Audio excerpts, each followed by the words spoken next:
welcome to, this is, I'm holding a microphone, and I like to watch like American Idol and The Voice, so I feel like, wow, I should sing, but I won't sing because I'm really terrible. No. So welcome. This is our Q2 Lunch and Learn. Paige, can you hear me in the back? Good job. So I hope you're enjoying a healthy lunch. I thought the sandwiches are really good. Sodas, I don't know, maybe Jason will tell us about how soda plays in with metabolism. But anyhow, so thank you again for coming, and we're really excited today to be talking about metabolism, and because I think that's a really good topic that's near and dear to our hearts, and we'll get into, I'm sure we'll ask all kinds of scientific questions.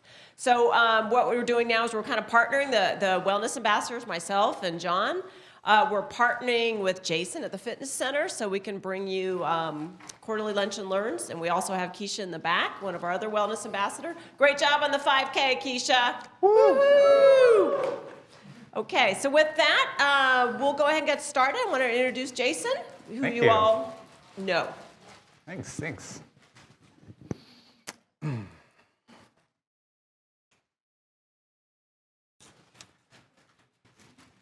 A long time ago, there was this big company that was consulting with a group of neuroscientists. They wanted to find a way to stimulate the opiate receptors of the brain, similar to narcotics. And so they wanted to bring this product to the public to make a huge profit. But it had to be an oral rather than ingestible or injectable form. It had to be available without a prescription. And it needed to be legal to sell to minors. To this day, this is one of their biggest products. And kids are passing this compound around school. It's called Oreo. 23 different appetite stimulants in an Oreo cookie, 11 artificial colors. Now, you might have the discipline of a ninja. You are no match once you take that first bite. Now, how many of you have been to a zoo or safari park? Raise your hand. Nice. Okay, so you're probably familiar with the sign similar to this one. Maybe not this exact one, but don't feed the animals. So it's not just for your safety. It's because when you feed animals the wrong food, they become fat and sick. Okay? And they actually learn to prefer the taste of people food. So how many of you prefer to be lean and healthy? Raise your hands. Right. Okay.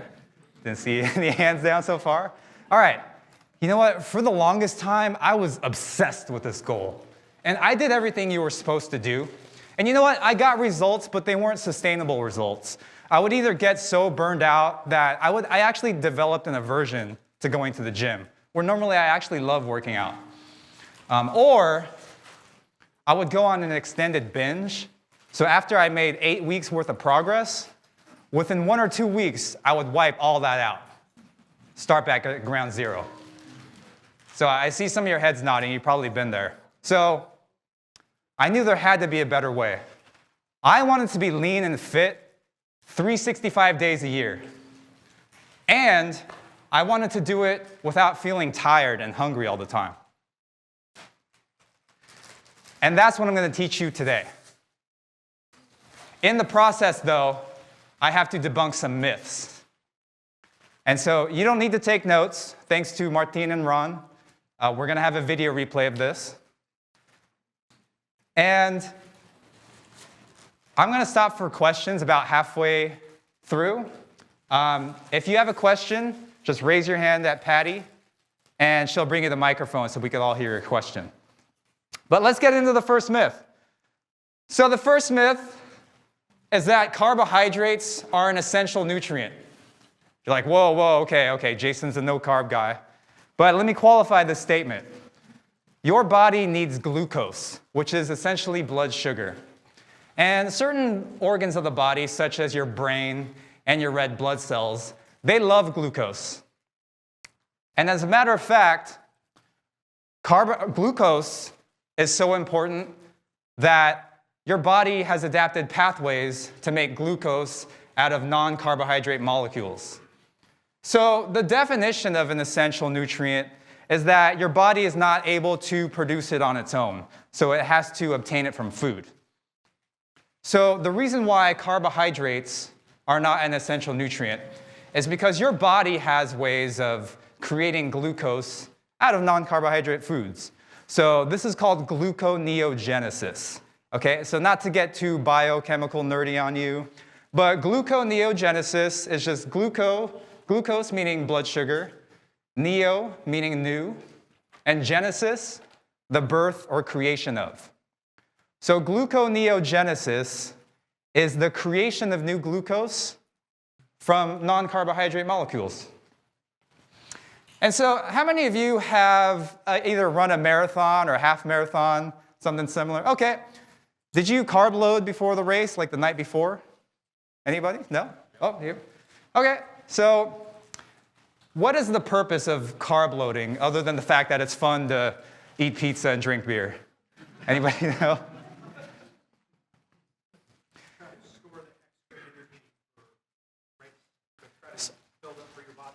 Storing extra energy for the race, right. You're essentially storing fuel for your body. So carbohydrates are like gasoline in your car. You need some to run the car, but you don't need a full tank to operate at full efficiency. As a matter of fact, in some cases, it's actually beneficial to not have a full tank because you'll weigh less. But your body is like a hybrid car, okay? It can run on carbohydrates as a fuel source, or it can run on fats as a fuel source. Okay? When you're carbohydrate loading before a marathon, first of all, resting muscle mainly uses fat as a fuel source. As you begin to exercise and pick up the intensity of exercise, it's still using fat as a fuel source, but it begins to use more carbohydrate. And so the higher intensity the exercise goes, the more fat you're using, but also the more carbohydrates you're using.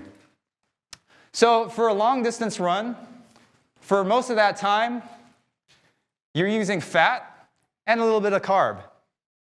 As you sprint toward the finish line, you're using a lot more carbohydrates. And so, but you're still using fat. And so I'm going to talk about, when I get into exercise, how to use this to your advantage when it comes to changing your body composition. All right? So if your goal is to be lean, you want to make sure that you're not storing carbohydrates as fat. And so to understand how that happens, we need to understand what happens when we eat carbohydrates. So no matter what source you get your carbohydrates, it's first converted into blood sugar. Okay? So here's the thing about blood sugar. Your body likes to maintain it at a stable range. So it's very tightly regulated. So when you eat carbs, it's converted into blood sugar. But again, it's blood sugar is maintained at a tightly regulated amount. So think of it like if everyone in this building were to stand out in the hallways would get very crowded. It'd be hard to move through. So insulin is the storage hormone that tells everyone, go back to your desk, go back to work. But throughout the normal course of the day, there's still going to be a handful of people walking through the hallway. The blood sugar is the same way. There's always some floating around in the bloodstream. But there's two places that your body can store carbohydrates as glycogen. Okay? Glycogen are just chains of carbohydrates in storage. One of those places is the liver. Okay? So your liver stores around 100 to 125 grams of carbohydrates. And coincidentally, your brain uses glucose at a rate of about 5 grams per hour. So when you multiply that by 24 hours in a day, that's about 120 grams that your brain uses of glucose. So in other words, your liver, for the most part, its glycogen stores can meet the needs of the brain. A large part of carbohydrates are stored in the skeletal muscle as muscle glycogen. And muscle glycogen can store as much as 400 grams of carbohydrates, depending on your total muscle mass and your training status. But once carbohydrates are stored in the muscle as glycogen, they're only used up during exercise, okay? And it's a localized effect. So if I were to do a leg workout, I'm only depleting the glycogen in my legs. I'm not affecting my arms at all. So once again, when I get to how to develop a workout to optimally burn fat and build muscle, I'll show you how to structure your workouts to take advantage of that. But the point I'm trying to make here is that when your liver is full of carbohydrates, so it's maxed out on glycogen, and your muscles are maxed out on glycogen, any additional carbohydrates you're going to eat, guess where that goes? Yeah, got some room over here. So the first thing you want to do when you're developing an eating plan to either help you maintain a steady low percentage of fat or actually lose fat, the first thing you definitely want to do is prevent that overload. It's like when you're filling your gas tank or your car full of gas and you reach the limit.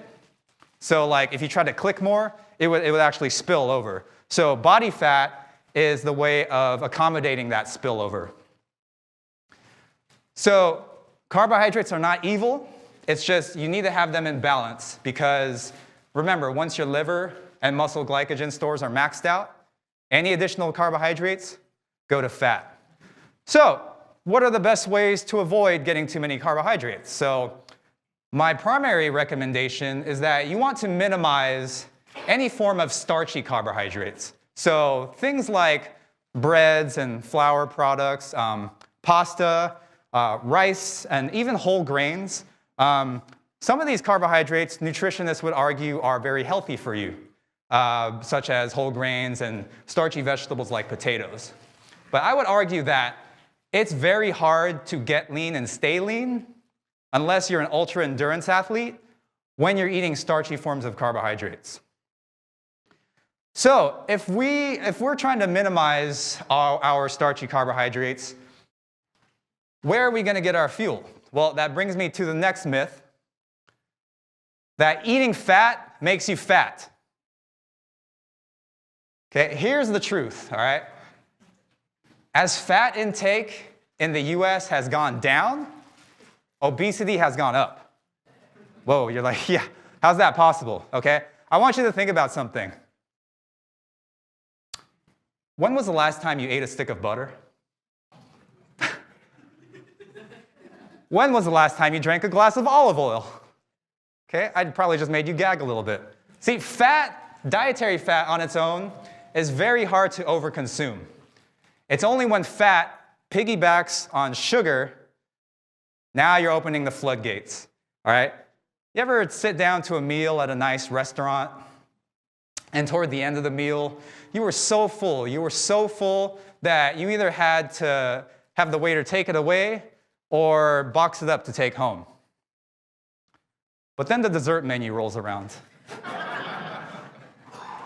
And it's like hitting the reset button. Yeah, I'll have the chocolate lava cake. So not all foods are created equal. And on the subject of fat, I'm going to talk about some of the virtues of essential fats and why they're important. So, for one thing, fats produce hormones in your body, okay? They also form the cell membrane. So your cells have an outer layer, and it's made of lipid, which is another word for fat. So essential fats serve a structural purpose, and so if these fats are being incorporated into your cells, that means they're not being stored as body fat. So certain fats have structural purposes, and the first group of essential fats are the monounsaturated fats. So these are things like avocado, olives, extra virgin olive oil, certain nuts.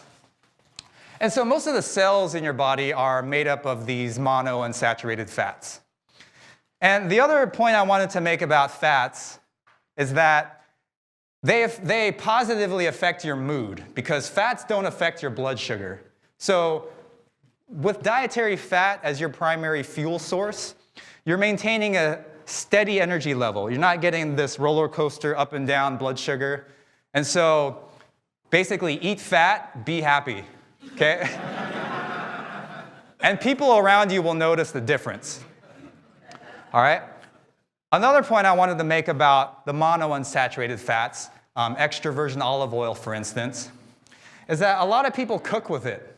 But this is not ideal because monounsaturated fats are very sensitive, okay? That's why the best quality olive oils, they come in a dark glass because they're sensitive to heat and light. So when you heat them up, you actually transform the fats and they harden, okay? So olive oil and other monounsaturated fats are good to add after cooking, but they're not best for high heat. So what's the best type of fat to cook with? All right, so these are, actually going to be your saturated fats. All right, so despite what we've been led to believe throughout the years, okay, saturated fats are not evil, all right? Especially when used for cooking.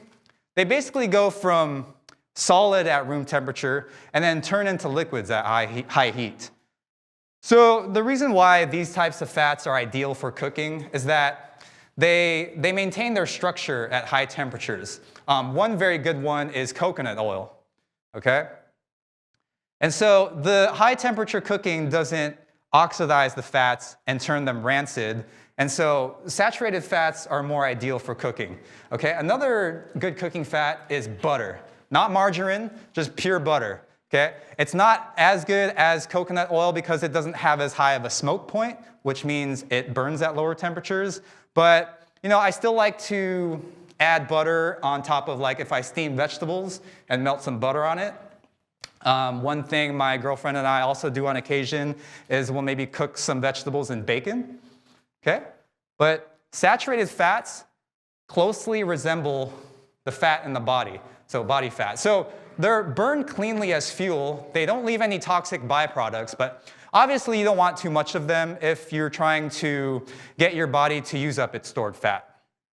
I'm just going to skip back here. The fats that you do want to avoid are the trans fats, and you've probably heard of these. So I can do a whole seminar on fats. It's really interesting, but I'll just give you the simple story.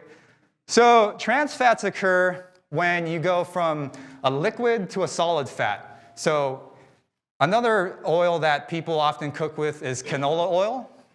And because it's so inexpensive, if you're doing this, I would recommend just throw it out, replace it with some butter or coconut oil. Because what happens when you heat vegetable and seed fats is that they change their structure because these oils are very sensitive. So these are the types of fats that actually become hardened in your body. And it's not saturated fats that develop bad cholesterol or the low-density lipoproteins. It's actually trans fats, okay? And one of the easiest ways to create trans fats are with deep-fried foods because they're cooked at such a high temperature, okay? If you've ever tried to, like if you ever saved some deep-fried food and tried to eat it the next day, it's probably disgusting because it basically already went rancid and just sitting there much longer, it just continues to oxidize further. So the only benefit of trans fats is that they extend the shelf life of food. That's it. That's all, okay? If you've ever cleaned out underneath the seat of your car, and you know where I'm going with this, and you found a French fry, you'll notice, you'll think like, wait a minute, when's the last time I had a French fry? It could have been like from a year or two ago. That French fry would look exactly the same, okay? Yeah, totally. So think about how hard that is for your body to break down. So saturated fats are not the enemy. Trans fats are what you want to avoid as much as possible. There's another group of fats called the polyunsaturated fats. And there's two groups of polyunsaturated fats. You've probably heard of these, the omega-3 and the omega-6. All right, so your body only needs a small amount of polyunsaturated fats, but they are essential to the diet because your body cannot produce them on its own. So you've probably heard some of the health benefits of omega-3 fats. They are immune supportive, anti-inflammatory. And so these are found in small amounts in green leafy vegetables, but the richest source of omega-3 fats would be your fatty fish. Okay? And anthropologists suggest that our natural diet of polyunsaturated fats should have an equal amount of omega-3 and omega-6. Okay? So recently, with our modern diet, we've skewed that ratio to have too much omega-6. So it's throwing us off balance. And there's a few reasons why this happens. It's because of the rise in grain consumption, also the different vegetable and seed oils. But another reason is because we feed animals the wrong food, and then we eat the animals. Okay? So instead of feeding cows grass, we feed them corn. Okay? Instead of feeding chickens seeds, we feed them corn. All right? Instead of feeding farm-raised fish, other fish, we feed them corn. All right? So our bodies develop too high of an amount of omega-6 fats. Okay? So animal foods that are not fed the ideal diet are still better for you than eating a lot of starchy carbohydrates. But a couple of key words to look for, and by the way, as long as you're on my email list, I'll be sending you a food guide that you can save on your mobile device so that you can take it with you grocery shopping, out to a restaurant. I also got some tips for reading labels. It's just a double-sided PDF, but you can save it to your mobile device. So I'll provide that for you. But as far as getting the right ratio of omega-3 to omega-6 fats, a few key words to look for. Wild caught, when it comes to fish, for example, or wild game, such as bison or buffalo. Organic, hormone-free, so not fed hormones during when they're raised. And grass-fed beef. Grass-fed beef has almost as much omega-3 as salmon does. Okay? And these are becoming more readily available. So just a few of those key words to look for when it comes to poultry and eggs. You would want to look for free range or range-fed. Also, there's omega-3 eggs that are available in some health food stores. But so it's very important to even out the ratio of omega-3 to omega-6 fat. All right? So getting into myth number 3. It's a myth that you need willpower to maintain a healthy body weight. Okay? You don't need willpower, because that's not going to last you very long. You need satiety. Okay? What is satiety? It's basically what makes you feel satisfied and spontaneously stop eating. So when you're satisfied, you're like, yeah, I'm good. All right, so for any of you over the age of 30, all right, can you think of 2 popular potato chip slogans? You can't just eat one. Yeah, bet you can't eat just one. Yeah? Any others? Or the other one? Yes. Once you pop, you can't stop. Or the fun don't stop. All right? So food or food products, okay, are actually engineered for you to overeat. Okay? We mentioned the Oreo cookie, but most things that come in a package are filled with a lot of artificial flavors and ingredients. Don't feel bad if you have one in your hands right now. I provided it, so. So here's the way it works. In nature, the reason why you like foods that taste good is because they represent the abundance of nutrients. Now, what big food companies have done is actually develop highly palatable foods, but they did so artificially. And they actually strip the food of the essential nutrients that your body needs. So what happens is your taste buds are getting what they want, but the cells of your body are not getting what they need. So you create this environment where the more you eat, the more you crave. All right? It's much harder to stop eating something addicting once you've started than to not eat it at all. All right? So foods are actually engineered for addiction. So, but on the flip side, getting to the point about what does make food satisfying, there's basically 3 components, okay? Protein, fiber, and water. And to a certain extent fat, but I'll focus on protein, fiber, water. So starting with protein.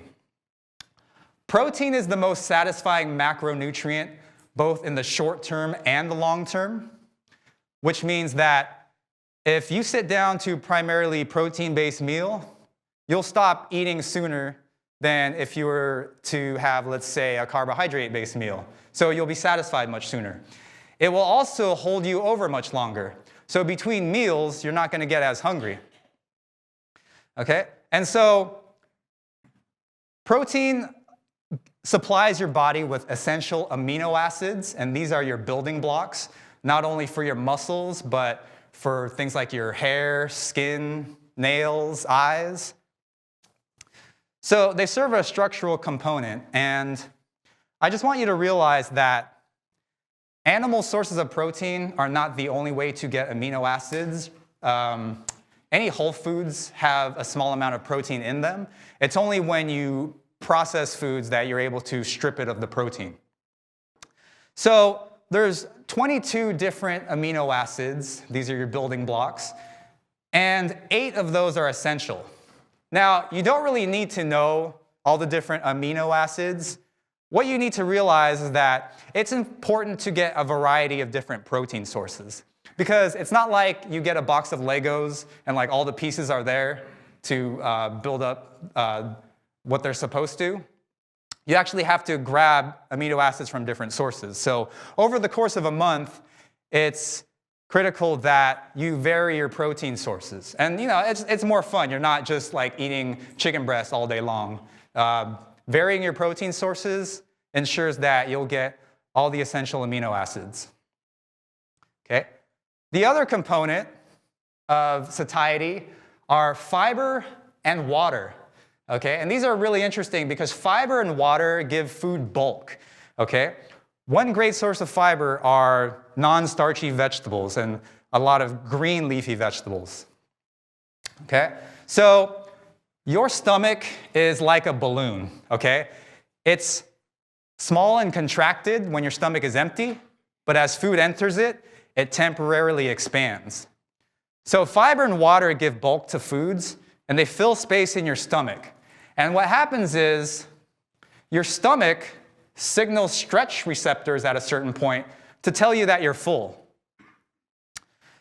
So even though non-starchy vegetables don't have a lot of calories, they fill you up very easily because of their bulk. All right? And another benefit of fiber is that you really have to chew on them thoroughly. So it unconsciously slows down your eating, no matter what else you're eating. Okay? And as it enters the stomach and digestive tract, it absorbs water. Okay? And it forms kind of a gluey gel. And so as it exits your body, it takes away toxins, bad cholesterol, fatty acids, and bile salts, pulls them out of the body. So when you're getting your carbohydrates primarily from fiber-rich foods, you will be not only very regular, but your stools will be so soft. Always a fun topic. Your waist will be soft and bulky and pass through easily. It's a euphoric experience, it really is. Yeah. You end up feeling light and tingly. It's great. So I hope you all experience that soon. All right. And so this is also why soda, again, don't feel bad if you have one in your hand or in your mouth. Soda doesn't register fullness because it doesn't have fiber. It's basically liquid sugar that goes straight to your small intestine. So all the extra calories from soda don't register fullness. So basically your body doesn't see that as food. And you can add all those calories in without really getting any sense of satiety. So even though soda is fat-free, it's one of the primary contributors to obesity. All right? So as you can see, it's not just about calories or fat. It's how different foods affect your metabolism.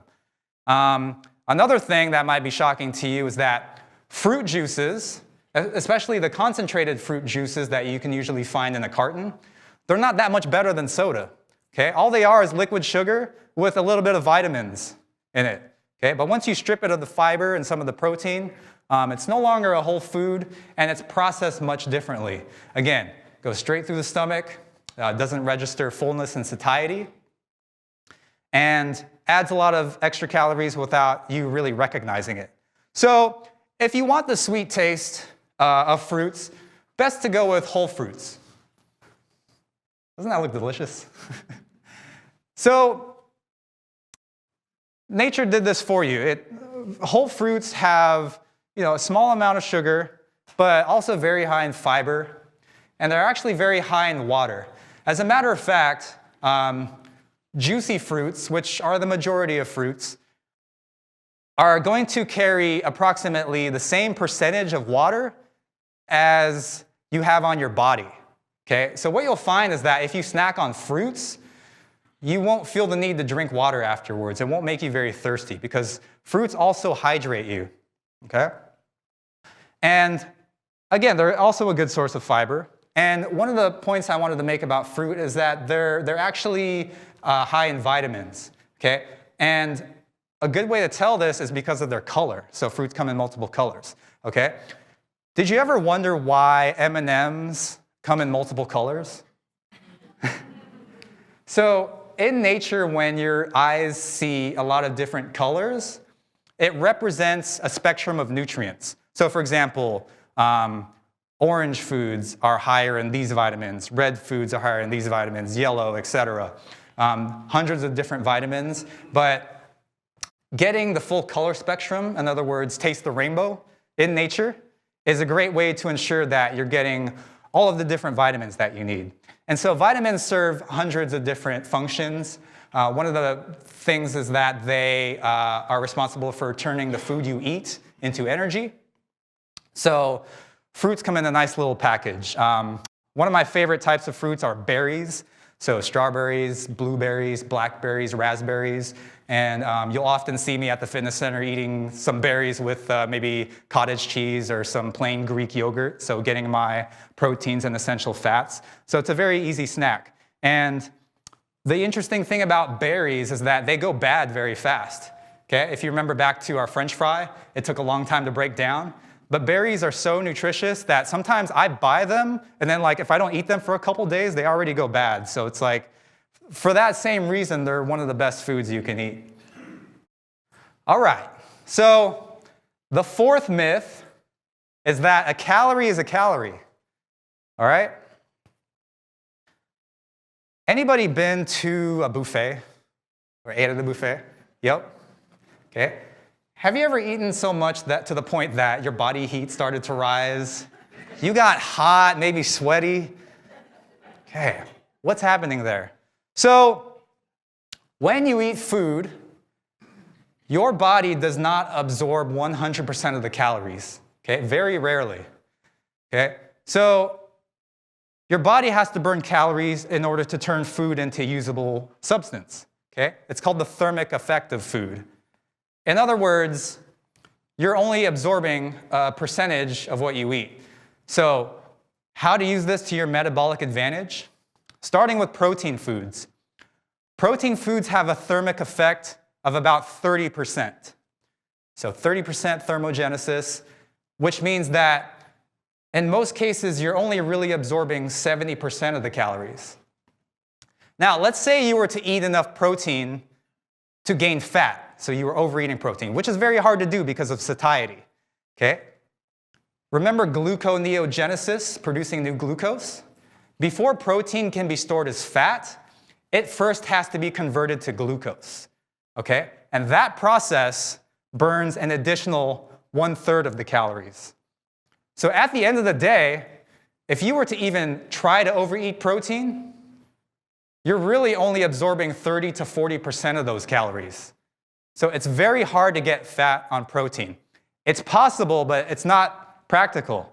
On the other hand, carbohydrates or starchy carbohydrates, okay? Thermic effect of only about 10%. compared to 30% from protein.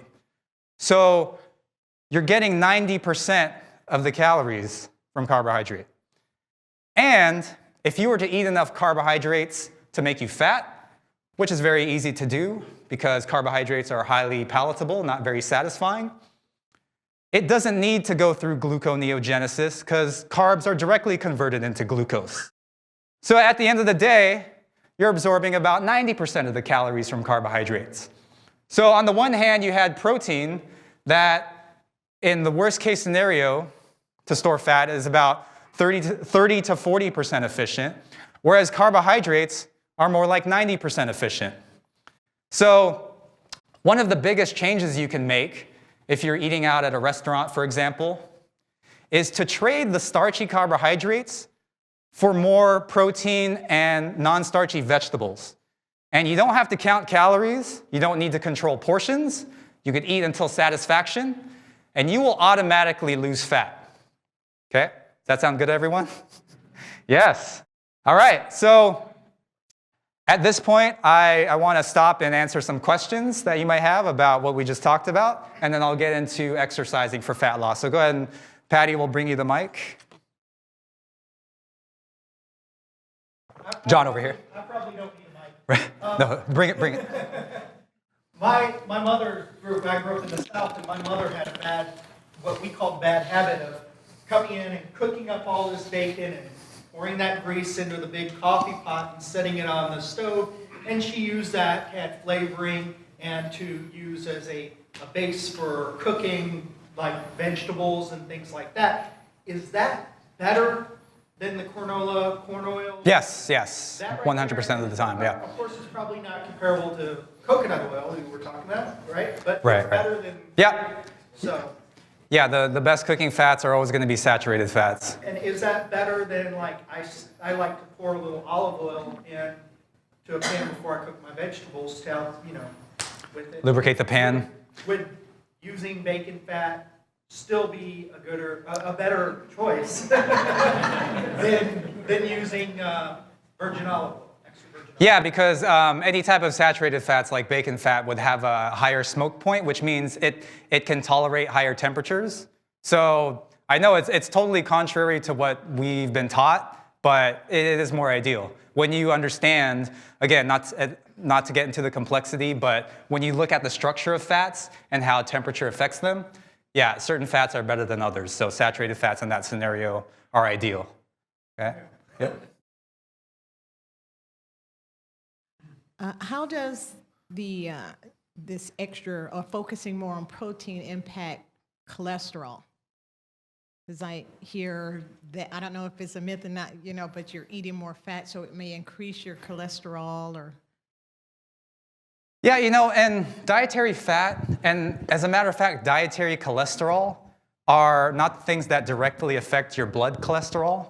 There was actually some new nutritional guidelines that they finally figured out that dietary cholesterol has no impact on your blood cholesterol. It's actually sugar is one of the things that can affect it or increase it. To be honest with you, I could give you someone that can answer that question more effectively. I know, mainly for selfish reasons, I'm much better at talking about how foods affect your body composition than health. Not that this is not going to make you healthy, but in the process of eating for a healthy body composition, you are going to eat healthy foods. But no, dietary fat and dietary cholesterol don't directly affect your blood cholesterol. Sugar is more responsible. Yeah. So this, you mentioned that deep frying is bad because you heat the fats up to a really high temperature, but were you meaning, because people usually use vegetable oils for deep frying, or if you deep fried with lard, would that be okay? Yeah, actually, so it's kind of both, because the higher the heat goes, the more likely it is to break down. But in that scenario, lard is more ideal for deep frying if you're going to do that. So yeah, it's kind of a combination. Like deep frying vegetable oils, so raising those to high temperatures is a really bad combo, but lard would actually be a better choice. And again, contrary to what we've been led to believe, yeah. But it still might not be the best choice to deep fry. Not the best because, yeah, actually cooking, so cooking and the higher temperature of cooking you go basically degrades a lot of the nutrients.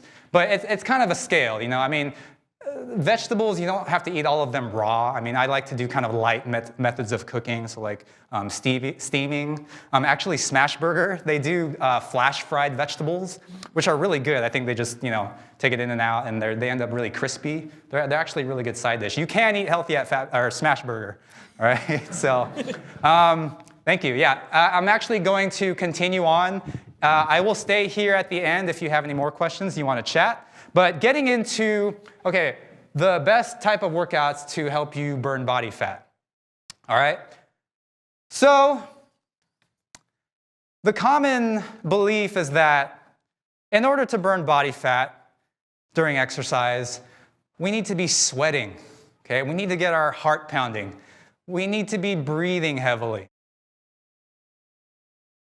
All of those things are irrelevant to me. And in some cases, I think they actually interfere with effective workouts. All right? So think about something. What do you think burns more calories? Typing or pedaling a bike? Right, pedaling a bike. Why does it burn more calories? Yeah, using more muscles, using larger muscles. Okay? So muscles are metabolically active tissue. They burn fat at rest and carbohydrates as you increase the intensity of your exercise. So let's take that a step further. Okay? Within each muscle, muscles are made of individual fibers, so a bundle of fibers. When you're exercising at a low intensity for long periods of time, you're only recruiting a small amount of muscle fibers. So it's analogous to if I needed to lift a chair, I could probably do it with one person. I could do it myself. If I needed to lift a couch, I'd probably feel more comfortable with 2 people lifting it. And if I needed to lift a king-size bed, I'd probably feel better with 4 people. So your muscle fibers are the same way. When you increase the resistance or the load, you're recruiting more muscle fibers at one time. And remember, muscles are metabolically active, so they're burning energy, and the more muscle fibers that you recruit, the more your potential to burn fat. All right, so what's the best type of workout? Here we go. We talked about you need resistance. How much resistance? You don't need to start lifting with your 1 rep max and become a power lifter. You just need enough that you're able to recruit the most amount of muscle fibers, but you can do that for a decent amount of volume of exercise. So you can sustain it for more than a second at a time. So rather than give you the percentages, if you can sustain an exercise constantly for more than a minute at a time, it's time to pick up the resistance, okay? So like 30 to 60 seconds per exercise is my rough guideline. So turn up the resistance enough. Another factor is the negative rep. So what is the negative rep? So pretend this is a heavy weight. So when I lift this weight, the muscles of my elbow flexors are contracting to lift the weight up. But I'm not just going to drop it to bring it down. I actually emphasize lowering the weight down under control.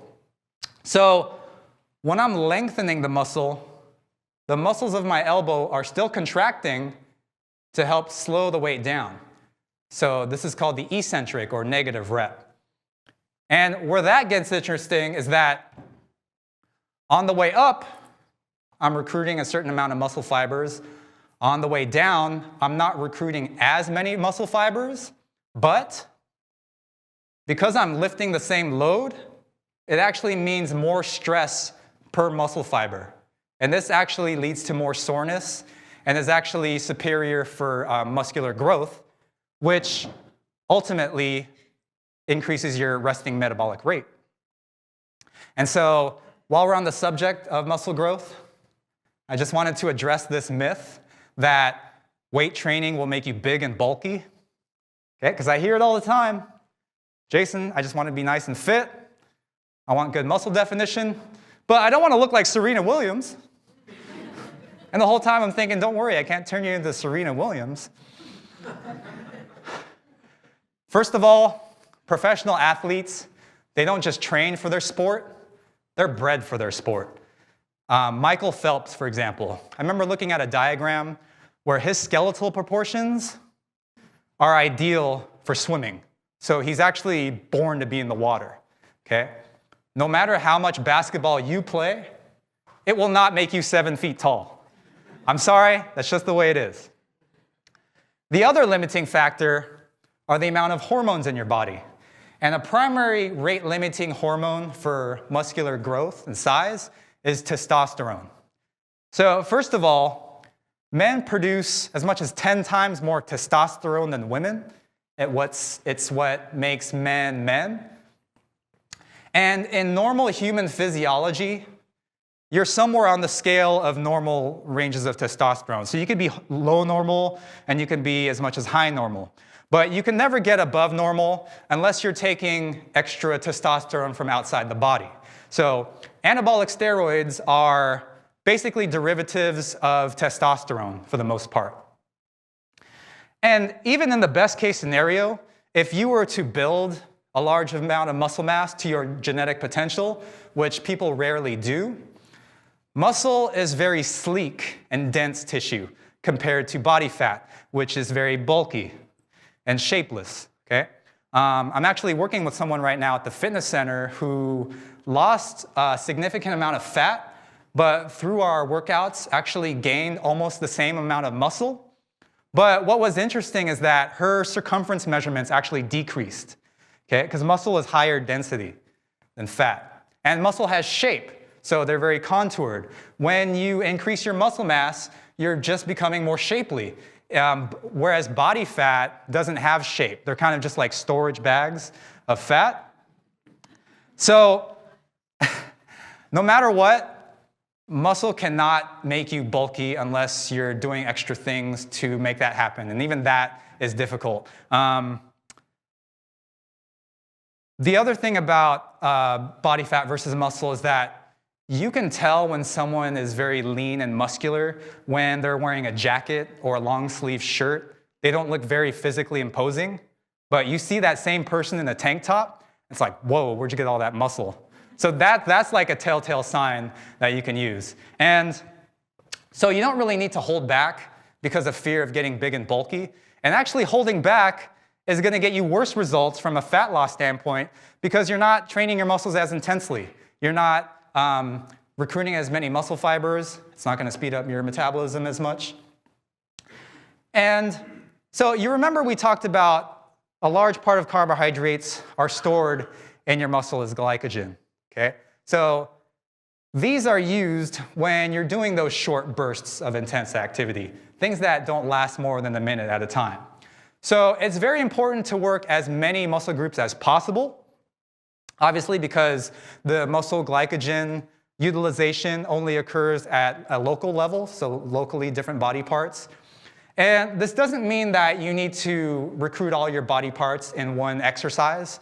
Actually, it's more beneficial to target specific muscle groups so that you can line up the load to accommodate your weak areas. You don't even need to do it all in the same workout. Over the course of a week, if you just make sure that you have trained all your muscle groups that week, you're good to go, all right?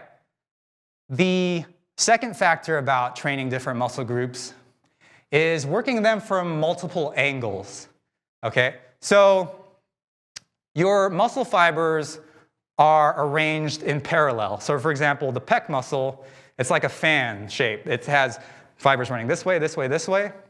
So the function of the pec is bringing the upper arms in toward the center. And so the muscles that line up, the muscle fibers that line up parallel with the line of motion are what is getting the most stimulation. So we're missing out on a lot more muscle fibers there. So it's important to work it from different angles and light up the load accordingly. And again, you don't have to do these all in the same workout, but week to week, it's important to not only train all your muscle groups, but knowing all the different angles and how they affect your muscle fibers, and then lining up the resistance accordingly. To make it easy for you, a program I'm running at the fitness center right now is the 6-week Slim Down, or Shape Up, depending on if your goal is to maximize fat loss or muscle gain. And so we meet twice a week, half-hour sessions, and they're high-efficiency sessions, so don't really waste time. There's always something contracting. We incorporate the negative rep, and then over the course of a week, you're training your whole body. And then week to week, I make sure that we're varying the exercises so we round out the whole body, different muscle fiber angles. So if you do those 2 workouts a week, you don't have to worry about resistance training for the rest of the week. You could do whatever you want for those workouts. And so I did want to talk about something that interferes with effective workouts. And those are trigger points. So has anyone ever felt any tightness on their body like that just suddenly occurred? Anybody? Yeah? Oh, yeah. So what's happening is that when you're working and you possibly add stress to the mix, your muscles are maintaining a constant state of contraction, okay? And over time, that can lead to a residual tension where the muscles maintain just like a chronic, tiny little contraction. So in exercise, normally we're contracting and lengthening the muscle, but if you're held in these tight positions, which often happens unconsciously, your muscles begin to develop what feel like knots. So they're maintaining these little contraction knots up here. And so you could try stretching them out, but it's not really going to work at that point because you would have to hold your muscle in the lengthened position for the equivalent amount of time that it took to develop that tension. Another thing people use is the foam roller.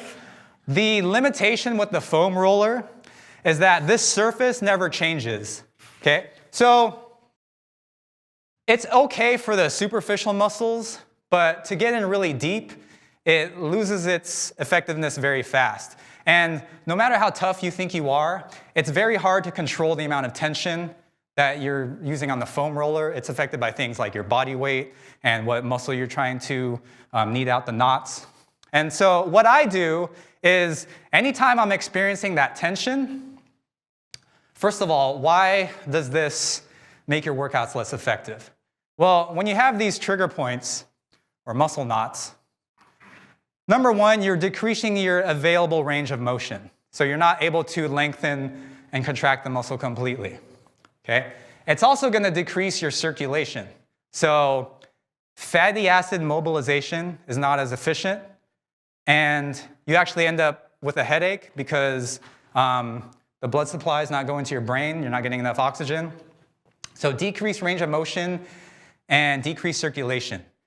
So the minute I'm experiencing any of that, I actually call Nina, who is our massage therapist and 61, and she does a deep tissue massage. And if you've never had a deep tissue massage, it's not exactly a day at the spa, all right? It's really sport friendly, but I've learned to actually tolerate the pain. You know, it's not really a sharp pain. It's kind of like the pain of an effective workout where you know something's happening, because I know the relief afterward is going to be so good. I'm not an expert at the techniques, but I know she has a lot of different ones to get rid of those knots if you're ever experiencing them. And it's not something that you have to do every week or every 2 weeks. It's just whenever you're experiencing pain, I just call her up. I recently had stiffness in my neck where I could barely bend side to side. And within one session, she was able to restore my range of motion. She actually had to stand on the table. It was pretty crazy, but it's a very effective technique. And after deep tissue massage, I look forward to working out because I get the most effective workouts. The muscles just glide into place. Everything feels so good. So at this point, I'm going to actually stay up here. I know we're running toward the end of the hour, but I can stay up here to answer any more questions. Right now, I just wanted to thank the San Diego Wellness team for getting the word out about this and providing the lunches. And then also Martina and Ron for helping us get the video replay and everything set up. And so thank you very much. You've been a lovely audience, and I'll talk to you later.